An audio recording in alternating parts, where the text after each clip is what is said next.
Intimidation. Well, Eugene, jump in. It's called intimidation. Go ahead.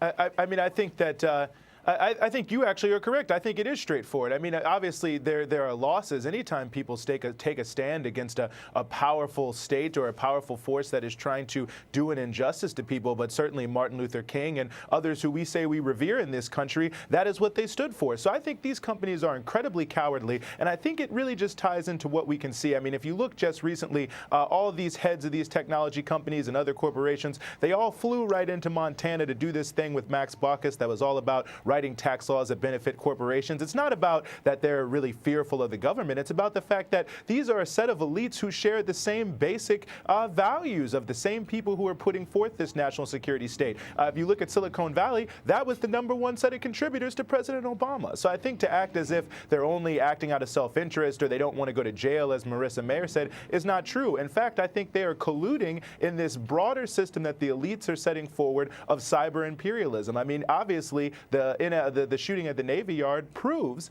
that, in fact, this sort of panopticon surveillance isn't about keeping us safe. It's about, if we say knowledge is power, this idea that the United States government should know and be able to see every single communication electronically that anyone does so they can pick and choose who they want to target and who their enemies are. It's not about security. It's about cyber imperialism, controlling information to the benefits of the elites in this country. Mike, you want to jump in there? And Peter, if I could, I'd very much like to. Some really good points. Some really good points have been brought up. The last Eugene, I believe, was the gentleman that just spoke, and I agree with him and with you, Peter.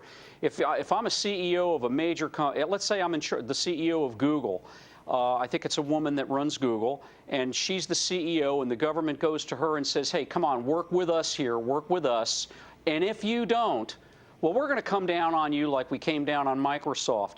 She and others like her need to say, well, I'm really sorry about that. I'm not going to do what you want me to do. I'm going to do what's right for my clients, and I'm going to maintain their right to privacy. People need to stand up to the government and not be intimidated by the government.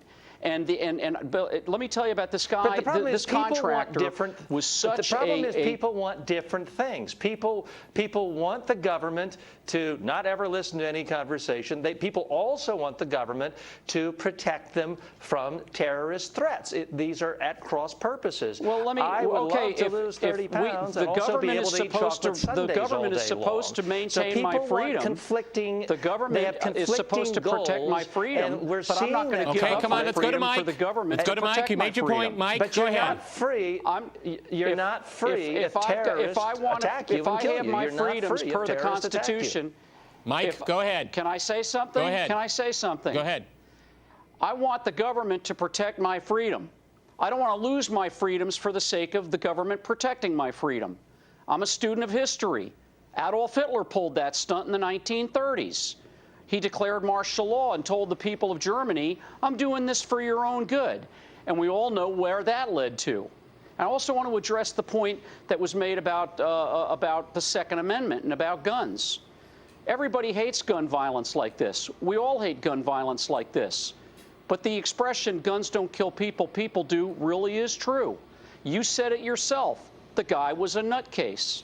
The Second Amendment is all about protecting. It's not about hunting. It's about protecting the citizens from a tyrannical government. Case in point, Nazi Germany in the 1930s. Okay, let me go to Eugene in Washington. Let me go to Eugene in Washington. Is the last line of defense. The kind of surveillance state the United States has created, Stalin would be envious of. Stalin even never had anything close to that. What is the U.S. needed for then?